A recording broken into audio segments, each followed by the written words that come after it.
Dear friends, I'm honored to be here with my dear friend and colleague, Rabbi Shoshan, the Rabbi of Avos Torah, united in mind, united in heart, and united in soul during these trying times.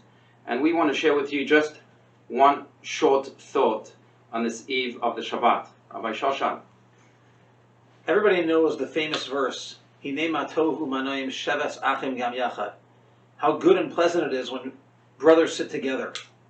There's a little hint found in that verse where the word shevet or sheves, depending on your pronunciation, that same word shin bet taf is the word Shabbos. That's the word for the Shabbat, and based on this the Hasidic masters valued so greatly and continue to value so greatly when people come together. People coming together, shevet achim gam yachad, on Shabbat, is at the heart and soul of what the Shabbos experience is. But alas, this Shabbos, we will be apart, or at least we think we might be apart. But we're here to share with you that the reality is that if your heart is to combine together with the hearts of your brothers, if you and your family see yourselves together with others, and you're engaged in the spirit of the Shabbos, the singing and the sound and the observance and the prayer, then no matter where we find ourselves, we are Sheves Achim Gam Yachad. On this Shabbos too, we'll be together. Beautiful. Thank you, Rabbi Shoshan. And on the same note, I find it quite mind-boggling that there is an irony here. As the coronavirus is spreading outward, we are gathering inward into our families, into our homes. And indeed, we are all celebrating Shabbat together by going inward. I am reminded of the beautiful parable by the Baal Shem Tov, the founder of the Hasidic movement, who was once asked why his students are always happy. When they are studying, they're happy. When they're praying, they're happy. When they're greeting people, they're happy. And he answered with a parable about a deaf man who was walking in the streets of his city, and he stumbled upon a wedding hall. He looked through the windows from the outside, and he saw people jumping up and down, not knowing, of course, that they are dancing to music.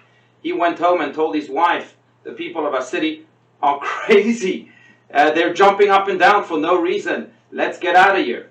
And the Baal Shem Tov responded, you see, life is full of music, but what can I do that some people are deaf? My students are not, and therefore they are always happy.